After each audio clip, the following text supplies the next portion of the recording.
하나님 말씀 함께 보겠습니다.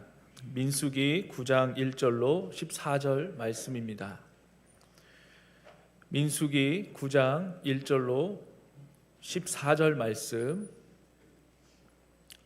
이제 함께 읽겠습니다.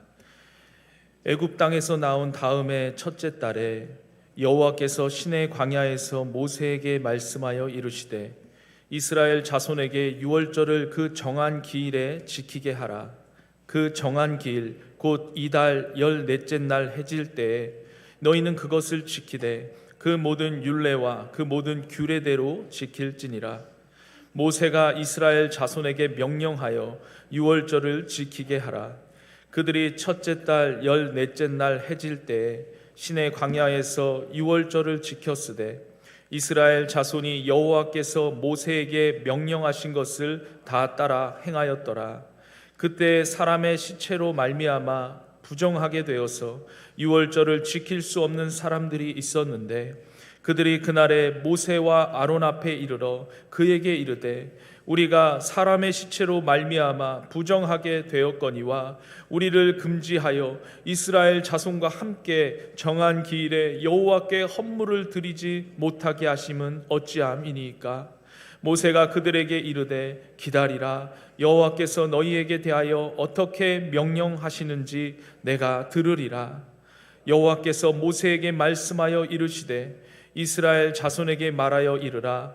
너희나 너희 후손 중에 시체로 말미암아 부정하게 되든지 먼 여행 중에 있다 할지라도 다 여호와 앞에 마땅히 유월절을 지키되 둘째 달 14째 날 해질 때에 그것을 지켜서 어린 양의 무교병과 쓴나물을 아울러 먹을 것이요 아침까지 그것을 조금도 남겨두지 말며 그 뼈를 하나도 꺾지 말아서 유월절 모든 율례대로 지킬 것이니라. 그러나 사람이 정결하기도 하고 여행 중에도 있지 아니하면서 유월절을 지키지 아니하는 자는 그 백성 중에서 끊어지리니 이런 사람은 그 정한 기일에 여호와께 헌물을 드리지 아니하였은즉 그의 죄를 담당할지며 만일 타국인이 너희 중에 거류하여 여호와 앞에 유월절을 지키고자 하면 유월절 율례대로 그 규례를 따라서 행할지니 거류민에게나 본토인에게나 그 율례는 동일할 것이니라. 아멘. 잠시 기도하고 말씀을 나누겠습니다. 사랑 많으신 하나님 아버지, 이 시간 주님의 말씀을 듣습니다. 저희의 귀가 열려 말씀이 잘 들려지게 하시며 말씀이 마음판에 잘 심겨지고 뿌리내어 풍성한 열매로 맺어지게 하여 주옵소서. 예수님의 이름으로 기도드리옵나이다. 아멘. 마땅히 유월절을 지키라 라는 제목으로 하나님 말씀을 증거하겠습니다. 오늘 우리가 함께 살펴보게 되는 이 민수기 말씀은 이번 주 화수목 3일에 걸쳐 우리가 통독으로도 읽게 됩니다. 민수기는 이스라엘 백성들이 애굽에서 빠져나와 홍해를 건너고 광야를 거쳐 가나안 땅으로 들어가는 그 일련의 과정을 기록하고 있는 책입니다. 이러한 민수기는 크게 세 부분으로 나누어 볼 수 있겠습니다. 먼저는 가나안 땅에 들어가기 위한 준비 과정으로 애굽에서 나와 시내산에 이르기까지의 그 일련의 시간, 그리고 시내산에서 가데스 바네아로 이동하여 하나님의 말씀에 불순종하여 가데스 바네아 주변에서 머물게 되는 40년의 시간, 그리고 마지막으로 가데스 바네아를 떠나 가나안 땅 바로 앞 그 모압 평지에서의 시간, 이렇게 크게 세 부분으로 나누어 볼 수 있겠습니다. 오늘 본문은 그 첫 번째 부분인 민수기 1장에서 9장까지에서 다루고 있는 그 시내산 아래에서 있었던 그 내용 안에 있는 본문입니다. 이스라엘 백성들이 애굽을 탈출하여 광야로 나온 후에 처음으로 지킨 유월절에 관한 내용을 기록하고 있습니다. 근데 사실 이 유월절은 두 번째 유월절입니다. 첫 번째 유월절은 출애굽하던 그때 애굽에서 이미 지키고 나왔습니다. 오늘은 이제 출애굽을 하고 나서 1년이 지난 후 광야에서 지킨 두 번째 유월절에 관한 내용을 기록하고 있는 것입니다. 그렇다면 6월절은 어떤 날인가? 하나님께서 애굽에 내린 10가지 재앙 중에서 마지막 재앙은 애굽에 있는 모든 장자를 죽이는 재앙이었습니다. 하지만 그때 이 어린 양의 피가 이 문설주에 발라져 있는 그 이스라엘 백성들의 집은 그 죽음의 재앙이 그냥 패스오버, 지나쳐 갔습니다. 이 피를 보고 죽음의 재앙이 그 집을 넘어갔기에 패스오버 했기에 영어로는 패스오버, 그리고 한자어로는 너물월을 써서 유월절이라고 부르는 것입니다. 하나님은 그날을 유월절로 기억하고 지키라고 말씀하셨습니다. 가나안 땅을 정복한 이후부터 지키라 말씀하신 것이 아니라 광야에서부터, 아니 애굽에서 탈출하여 나오던 그 명령이 떨어진 그 날부터 해마다 여호와의 절기로 대대로 지킬 것을 명령하셨습니다. 오늘 본문 5절 말씀에 보면 광야 생활 중에도 이스라엘 백성들이 유월절을 잘 지켜냈음을 알게 됩니다. 그런데 광야에서 이 유월절을 지키는 일이 어떠했을까요? 결코 쉽지는 않았을 것입니다. 규례에 필요한 제물과 또 음식물을 마련하는 것, 유월절 희생양을 도살하는 것 결코 쉽지 않았을 것입니다. 이러한 어려움에도 불구하고 하나님께서는 이러한 이스라엘 백성들로 하여금 유월절을 반드시 지킬 것을 명령하셨습니다. 하나님께서는 왜 이렇게 유월절을 지키라고 명령하신 것일까? 도대체 이 유월절에 어떤 의미가 담겨 있길래 이렇게 꼭 지켜야 한다고 명령하신 것일까? 유월절은 이스라엘이 지켜야 되는 첫째 되는 절기로 하나님의 극적인 은혜, 그 놀라운 구원의 역사로 자유를 얻어 애굽에서 나오게 된 날이었습니다. 이스라엘의 생일과도 같은 날이었습니다. 죽음에서 건짐받고 사망에서 생명으로 옮겨진 날이었습니다. 하나님의 백성이라는 새로운 정체성으로 다시 태어나게 해준 날이었습니다. 하나님께서는 이스라엘이 이 유월절을 지키면서 하나님께서 이스라엘을 당신의 소유로 삼은 것과 또 애굽의 노예에서 이스라엘 백성들을 구원해 내주신 그 하나님의 은혜를 기억하게 하려는 것이었습니다. 이 날을 잊지 않고 기억하게 하시기 위해서 11절 말씀대로 유월절에 어린 양과 더불어 무교병과 쓴나물을 먹을 것 또한 하나님께서 정해 주셨습니다. 애굽에서 나올 때 먹었던 그 무교병과 쓴나물을 먹으며 그 맛과 냄새, 그 촉각을 통해서 그때의 그 기억, 그 느낌을 기억해내어 그때 받은 은혜를 다시 경험케 하셨습니다. 이처럼 하나님께서는 이 유월절 규례를 통해 하나님께서 이스라엘에게 어떠한 은혜를 베푸셨는지, 과거에 그들이 어떠한 사람들이었는지, 지금의 그들은 누구인지를 깨닫게 하며 하나님의 약속을 다시금 붙들게 하셨습니다. 그래서 과거의 애굽에서의 그날에 하나님께서 베푸신 그 은혜들을 기억함으로 현재 광야에서 또 미래의 가나안 땅에서도 그 하나님을 더 믿고 의지하게 하려 함이었습니다. 그런데 이 유월절 규례에서 한 가지 눈여겨보게 되는 것은 이 어린 양에 대한 독특한 표현이 있다라는 것입니다. 12절에서 어린 양의 뼈를 단 하나도 꺾어서는 안 된다 말씀합니다. 왜 꺾으면 안 될까? 꺾어서 잡아야 잡기도 좋고 요리하기도 편할 텐데 하나님께서는 왜 이러한 특별한 말씀을 하셨을까? 이렇게 명령하신 이유는 이 어린 양이 세상 죄를 대속하기 위해 자기 몸을 희생제물로 내어주신 예수 그리스도의 몸을 예표하기 때문입니다. 요한복음 19장 36절에서 오늘 민수기 9장의 말씀을 인용하여 십자가에 달리신 예수님의 죽음을 설명합니다.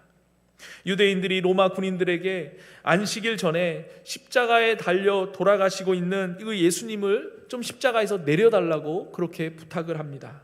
그래서 군인들이 이 예수님의 다리를 꺾어 예수님이 좀 더 빨리 돌아가시기 하기 위해서 예수님께로 가는 것이죠.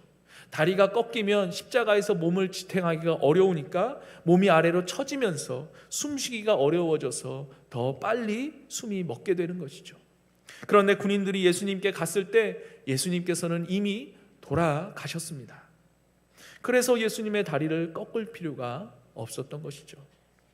그때 요한복음은 오늘 본문 12절 말씀, 그 뼈가 하나도 꺾이지 아니하리라 한 성경을 응하게 하려 함이라 라는 말씀을 인용하셨던 것이죠.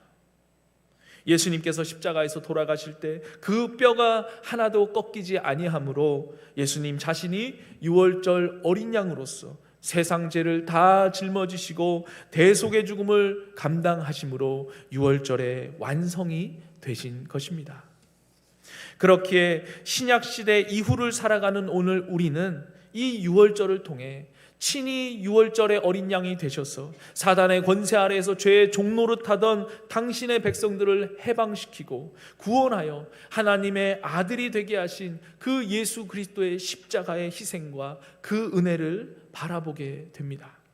죄에 대한 하나님의 진노로부터 당신의 백성들을 안전하게 보호하셨을 뿐만 아니라 궁극적으로는 죄와 사망에서 구원하신 그 예수 그리스도까지 바라보며 주님의 희생과 그 은혜를 기억하며 주님 다시 오실 때까지 그 주님을 기억하며 기념해야 하는 것입니다. 지금까지 우리는 이 이스라엘 백성들이 어떻게 유월절을 지켰는지, 또 그들이 지킨 유월절에는 어떤 의미와 내용이 담겨 있는지, 또 그것이 그리스도와는 어떻게 연결이 되며 또 오늘 우리에게 있어 어떤 의미가 되는지까지 살펴보았습니다. 그렇다면 이제 이 유월절을 이스라엘 백성들은 언제 지켰는가?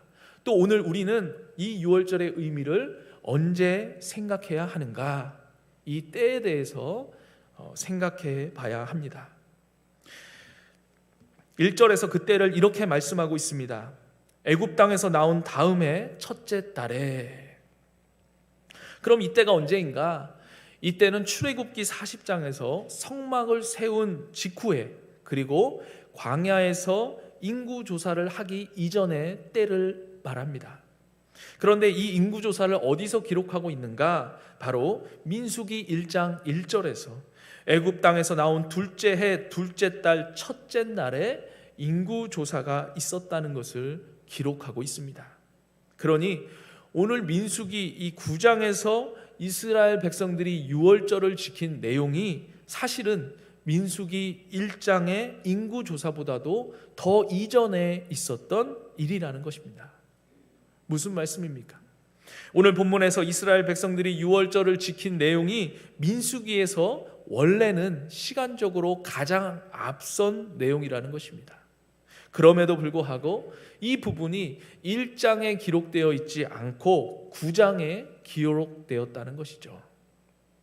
왜 이렇게 시간의 순서를 깨면서까지 원래는 민수기 1장의 앞부분, 1장 바로 앞에 기록되어야 할 부분이 이 유월절 지키는 내용이 9장에 와서야 기록되었을까? 왜 그랬을까?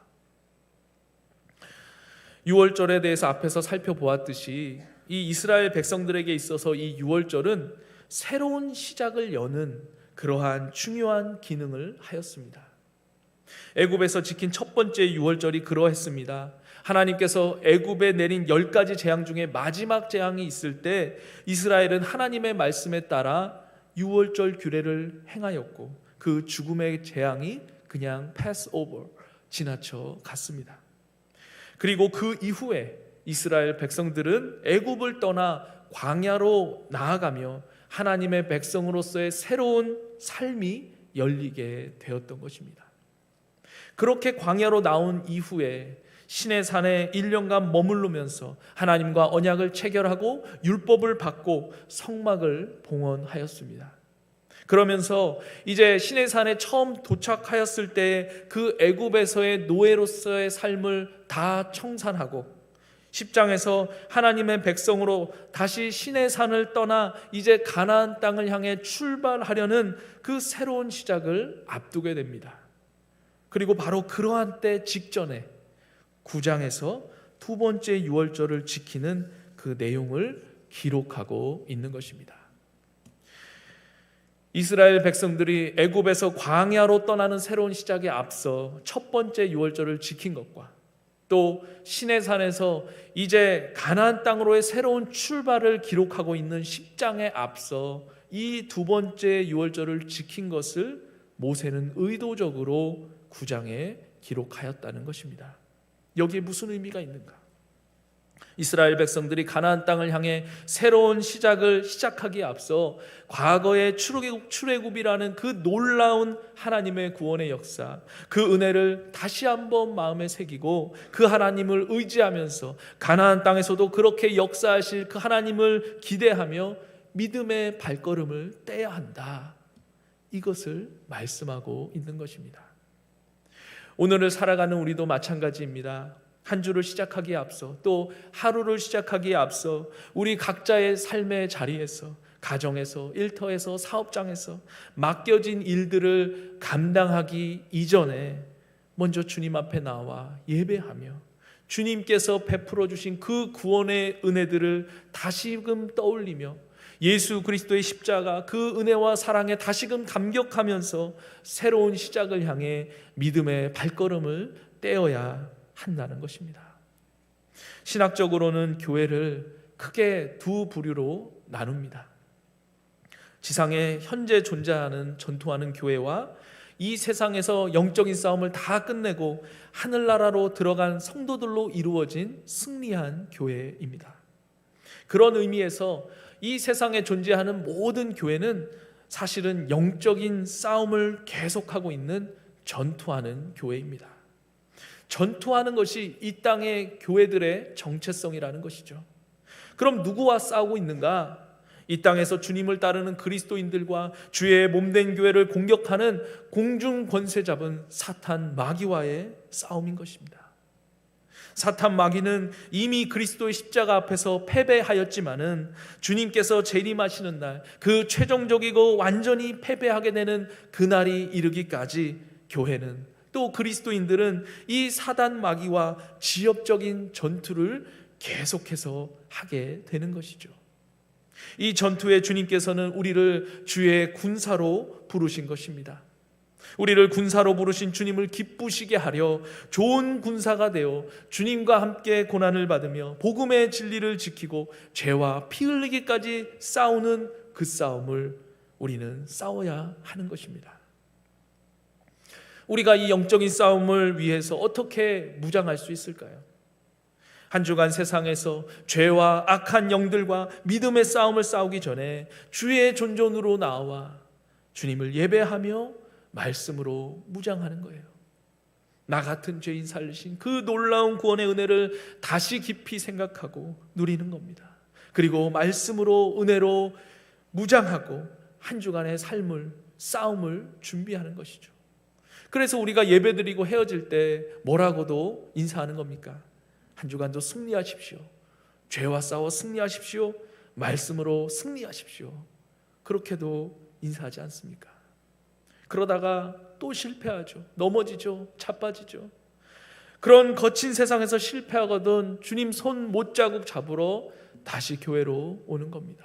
천부여 의지 없어서 두 손 들고 교회로 오는 겁니다. 교회는 영적인 전쟁을 위한 보급창고요, 또 병원입니다. 최후 승리를 얻기까지 계속되는 이 싸움, 이 전투, 이 죄와 악과의 싸움을 넘어 하나님 나라를 이 땅 가운데 넓혀가는 이 믿음의 싸움을 우리는 계속해서 해 나가는 것입니다.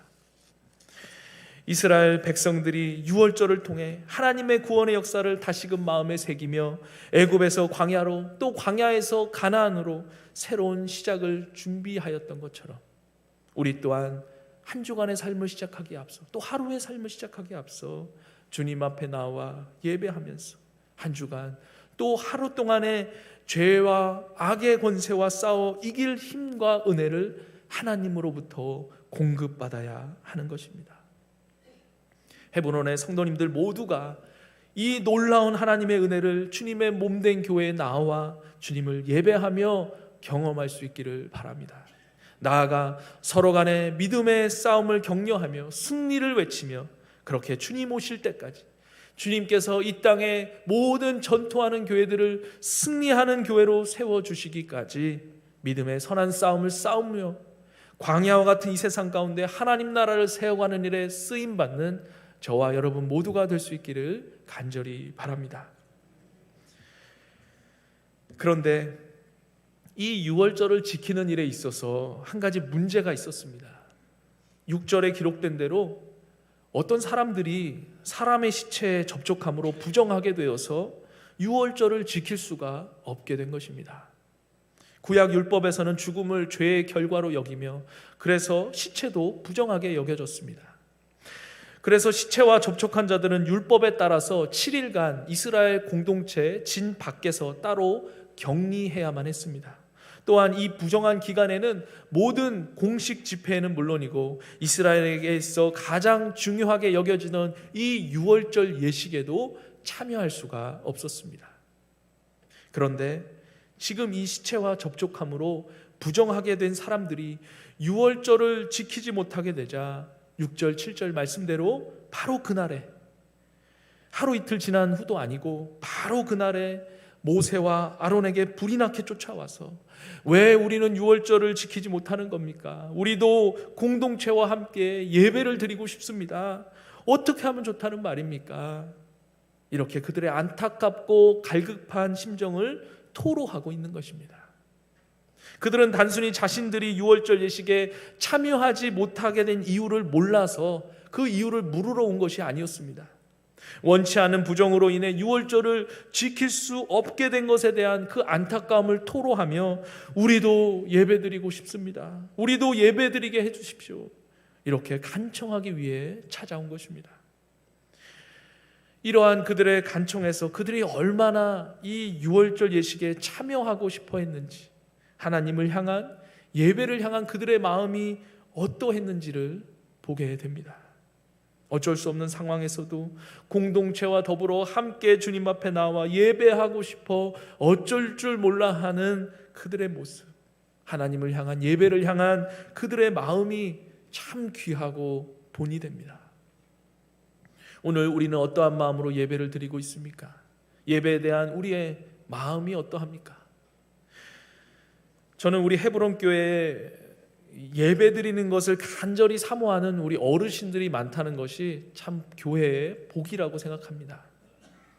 예배를 간절히 사모하지만 몸이 불편하셔서 주님 나라에 갈 때까지 내가 이 교회에 나와서 예배 드리다 죽을 거다 그렇게 말씀하시지만 어쩔 수 없이 온라인으로 예배 드리며 아쉬워하는 우리 안디옥 어르신들이 많이 계십니다. 또 코비드 확진과 후유증으로 다른 이들에게 피해를 줄까 망설이며 아쉬운 마음으로 온라인 예배에 참여하고 있는 분들도 있을 것입니다. 중요한 비즈니스로, 가정의 일들로, 건강상의 문제로 교회에 오시지 못하고 온라인 예배로 참여하고 계신 분도 있을 것입니다. 그런 분들을 위해서는 온라인 예배가 필요합니다. 다행입니다. 감사인 것이죠.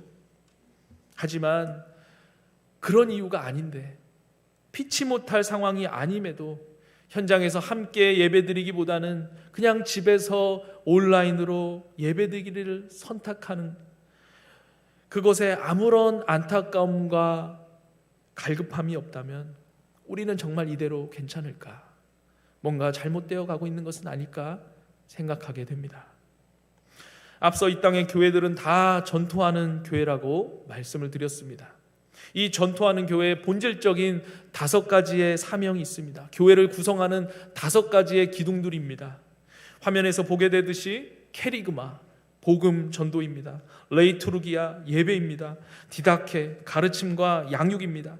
코이노니아, 교제와 친교입니다. 그리고 디아코니아, 섬김과 봉사입니다. 교회가 어느 정도 건강한가를 분별할 때 이 5가지의 기둥이 교회에 잘 세워져 있는가, 그것을 확인하게 되는 것이죠.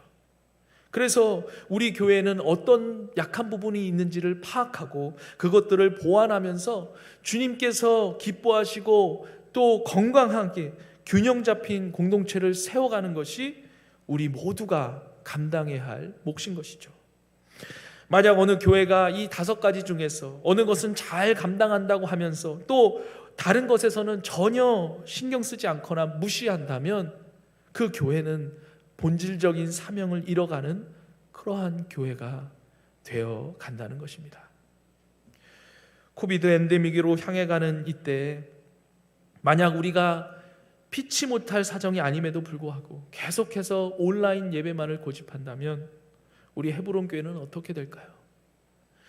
온라인 예배와 온라인 성경 공부를 통해서 어느 정도의 예배와 전도, 교육은 어느 정도는 가능할런지도 모르겠습니다.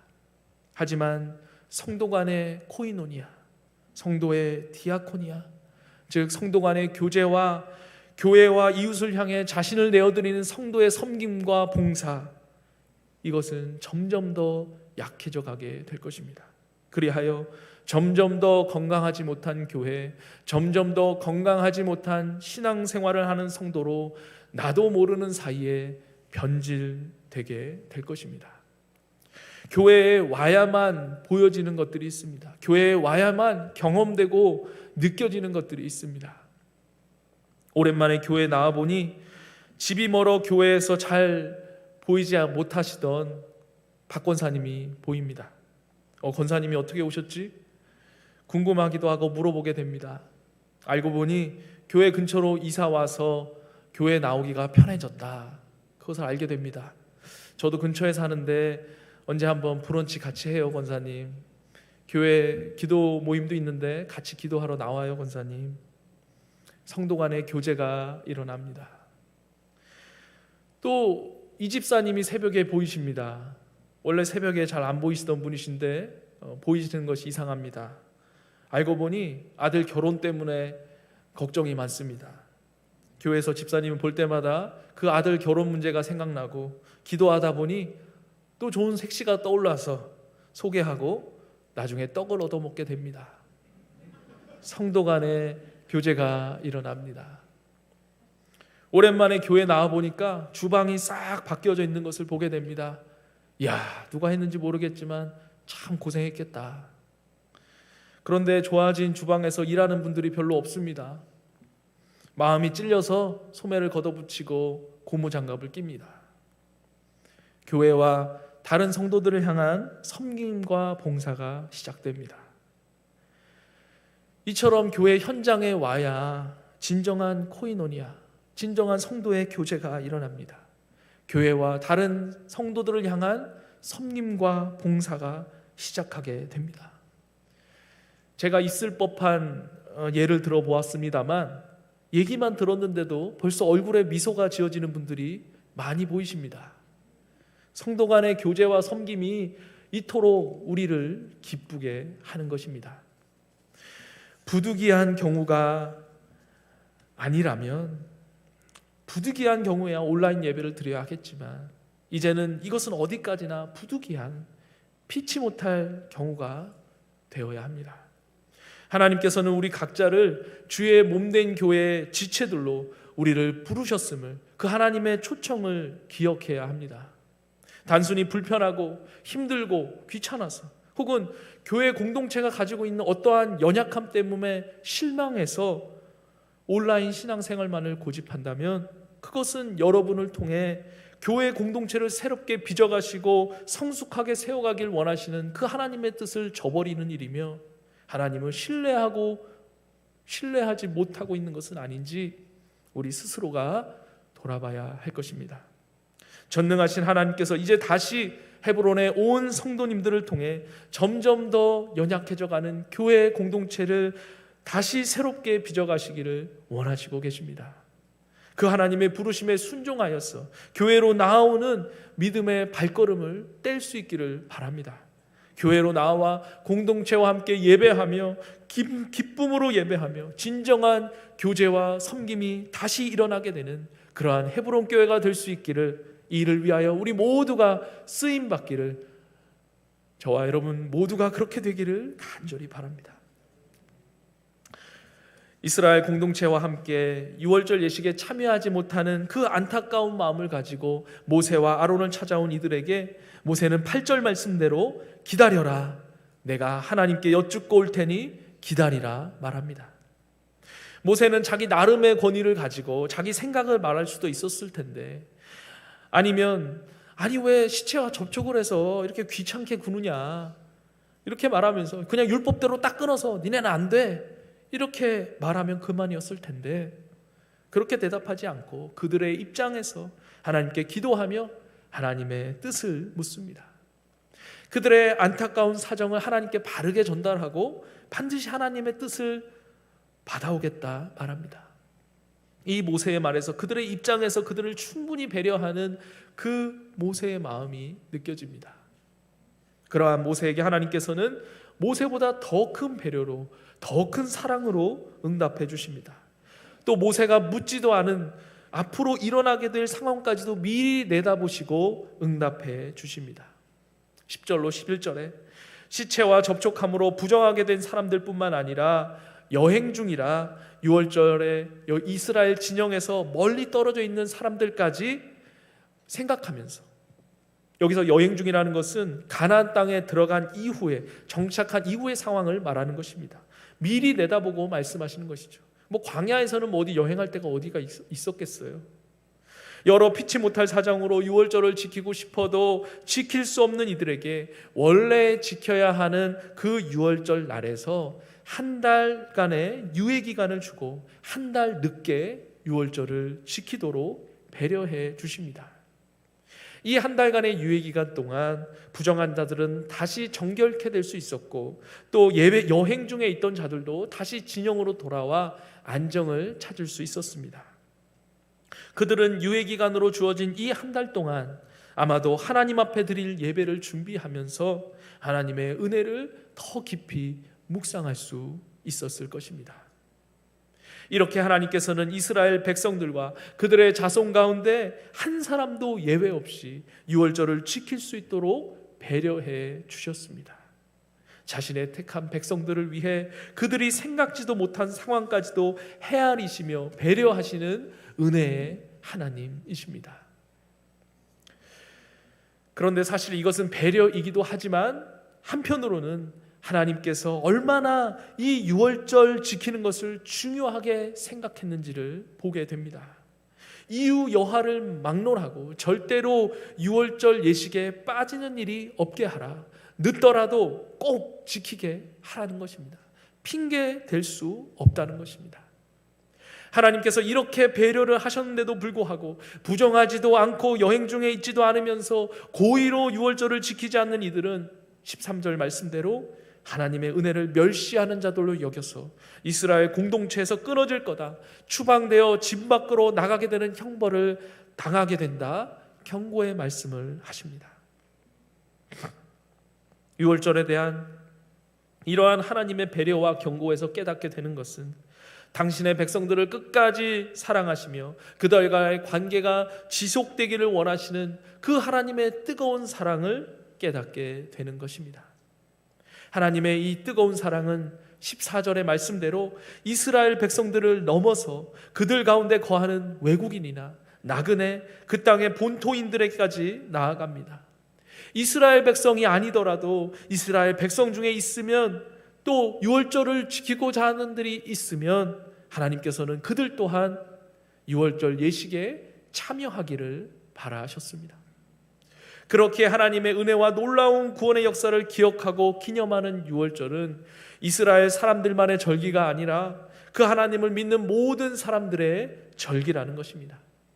이것은 이방인들도 하나님의 백성이 될 수 있다는 그 사실을 보여주는 것이며, 더 나아가 신약에 이르러 이방인들도 예수 그리스도로 말미암아 구원받을 수 있다는 진리를 가리키는 예표이며, 이 은혜를 오늘 우리 이방인이었던 우리 모두가 다 받아 누리게 된 것입니다. 디모데전서 2장 4절 말씀에도 사도 바울의 고백대로 진정 하나님께서는 모든 사람이 구원을 받으며 진리를 아는 데에 이르기를 원하시는 하나님이심을 알게 됩니다. 그런데 여기서 한 가지 궁금한 것은 이방인들에게 어떻게 이 6월절을 지키고자 하는 마음이 생겼을까입니다. 어쩌면 애굽에서부터 놀라운 하나님의 역사를 보고 이스라엘 백성들이 애굽에서 나올 때 같이 따라 나온 그러한 이들이 6월절을 지키고자 했을 것입니다. 또 다른 이들은 아마도 이스라엘 백성들이 유월절을 준비하면서 기쁨이 넘치고 하나님을 찬양하는 모습을 보면서, 그거로부터 힘을 얻는 그들의 모습을 보면서 감동하고 나도 저렇게 하고 싶다, 그러한 마음이 들었을 것입니다. 또 때로는 가깝게 지내던 이스라엘 백성들의 권면도 있었을 것입니다. 친구야, 우리 같이 유월절 예배드리자. 우리가 예배하는 하나님은 과거에 애굽의 종되었던 우리들을 구원하시고 구름기둥과 불기둥으로 여기까지 인도하시는 하나님이시다. 저 구름기둥을 봐, 저 불기둥을 봐, 다 하나님의 작품이야. 그 하나님께서 우리로 약속의 땅 가나안 땅까지 그렇게 우리를 인도하실 거야. 그러니 친구야, 너도 같이 나와 함께 하나님을 예배하자. 이스라엘 백성들을 광야에서 가나안 땅을 함께 걸으며 그들 가운데 있었던 그 이방인들을 구원하는 일, 하나님을 몰랐던 자들을 자신들과 같이 하나님을 예배하는 자들로 세우는 일이 자신들의 소명임을 조금씩 깨달을 수가 있었던 것이죠. 하나님께서는 우리 또한 이 땅의 이 시대 가운데 왕같은 제사장이요 하나님의 소유된 백성으로 불러주셨습니다. 이것은 이유 있는 부르심입니다. 베드로전서 2장 9절의 말씀대로 이는 너희를 어두운 데서 불러내어 그의 기이한 빛에 들어가게 하신 이의 아름다운 덕을 선포하게 하려 하심입니다. 그러니 이 부르심을 따라 우리가 만나게 되는 이들에게 예수 그리스도의 십자가와 부활을 우리의 입술로, 우리의 삶으로 증거하면서 저들의 마음 가운데도 하나님을 예배하고자 하는 그러한 마음들이 일어나게 하며 그들과 더불어 함께 하나님을 예배하며 영광 돌려드리는 저와 여러분 모두가 될 수 있기를 간절히 바랍니다. 이제 말씀을 맺겠습니다. 하나님께서는 이스라엘 백성들로 하여금 애굽에서 광야로 나아가기 전에, 신의 산을 떠나 가나안 땅을 향해 나아가기 전에 유월절을 지키며 하나님의 구원의 은혜를 다시금 기억하면서 새로운 시작을 향해 믿음으로 나아가게 하셨습니다. 하나님께서는 오늘 우리에게도 한 주간의 삶을 시작하기에 앞서, 또 하루의 삶을 시작하기에 앞서 주의 몸된 지체들과 함께 주님 앞에 나와 예배를 드리며 주님의 은혜를 다시 받아 누리며 믿음의 발걸음을 떼게 하셨습니다. 유월절 예배를 드리지 못해 안타까운 심정으로 모세를 찾아가 우리도 공동체와 함께 예배드리고 싶습니다, 함께 예배드리게 해주세요, 그렇게 간청하던 이 이스라엘 백성들의 마음으로 함께 교회로 나와 현장에서 주님을 예배하게 되기를 원합니다. 팬데믹 기간을 지내면서 약해졌던 코이노니아와 디아코니아, 성도 간의 교제와 섬김이 다시 일어나며 주님께서 원하시고 기뻐하시는 건강하고 균형 잡힌 교회 공동체를 세워가는 헤브론의 온 교우들이 될 수 있기를 간절히 바랍니다. 이뿐 아니라 교회 밖에서도 광야와 같은 세상을 지나며 만나게 되는 이들에게 우리의 삶으로, 입술로 예수 그리스도의 십자가와 부활의 복음을 전하며 그들의 마음속에서도 하나님을 향한 갈망이 일어나게 하기를 원합니다.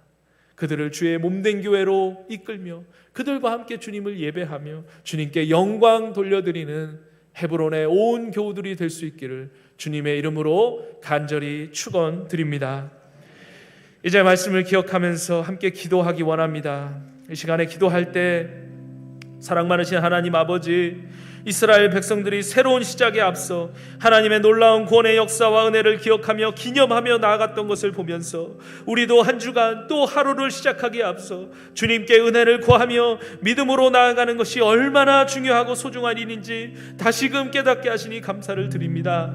공동체와 더불어 예배를 드리지 못해 안타까운 심정을 토로했던 그 이스라엘 백성들, 그들의 그 마음을 오늘 우리에게도 부어주사 주님을 예배함이 얼마나 큰 기쁨인지, 특별히 현장에서 믿음의 지체들과 더불어 함께 예배드림이 얼마나 큰 기쁨인지 깨닫게 하여 주옵소서. 팬데믹을 지나며 약해졌던 성도 간의 교제와 섬김이 교회 안에서 새롭게 일어나게 하시며 교회 밖에서 만나는 이들에게도 예수 그리스도의 십자가 복음을 입술로 삶으로 전하며 그들을 주님께로, 교회로 인도하며 주님을 예배하는 예배자로 세우는 데 쓰임받는 헤브론의 온 교우들 되게 하여 주옵소서. 이러한 기도 제목을 주님 앞에 올려 올려드리며 이 시간에 함께 기도하겠습니다.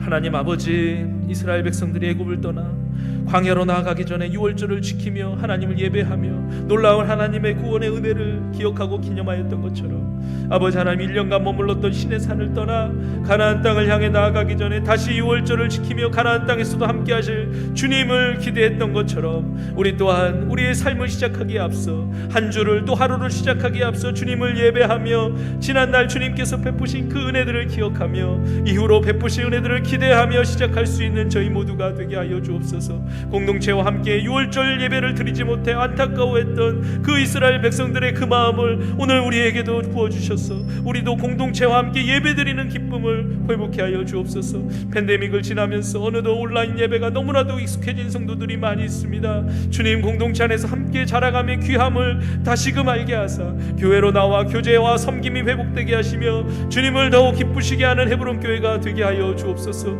유월절 예배를 향한 이스라엘의 태도에 아버지 하나님 감동을 받아 이방인들 가운데도 하나님을 예배하고자 하는 이들이 일어났던 것처럼 우리의 삶의 모습을 보고 주님을 찾는 이들이 우리 헤브론 교회로 나아올 수 있도록 주님 저희를 변화시켜 주시고 사용하여 주옵소서. 오 주님 아버지 감사합니다. 주여 하나님 아버지, 오늘 말씀을 통하여 새로운 시작에 앞서 주님의 은혜를 기억하며 주님께 예배하는 것이 얼마나 소중하고 주님께 기쁨이 되는지 알게 하시니 감사를 드립니다.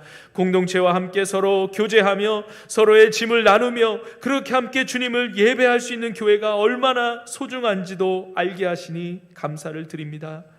2023년 아직도 50번의 주일이 더 남아 있습니다. 우리가 매주일을 지낼 때마다 예배의 소중함, 교회의 소중함을 더욱 깨닫게 하여 주옵소서. 교회 밖에 있는 많은 이들을 이 귀한 예배의 자리로, 이 교회 공동체 안으로 다른 이들을 인도하여 그들과 더불어 주님을 예배하며 주님께 영광 돌려드리는 복된 새해가 되게 하여 주옵소서. 감사드리며 예수님의 이름으로 기도드리옵나이다. 아멘. 이제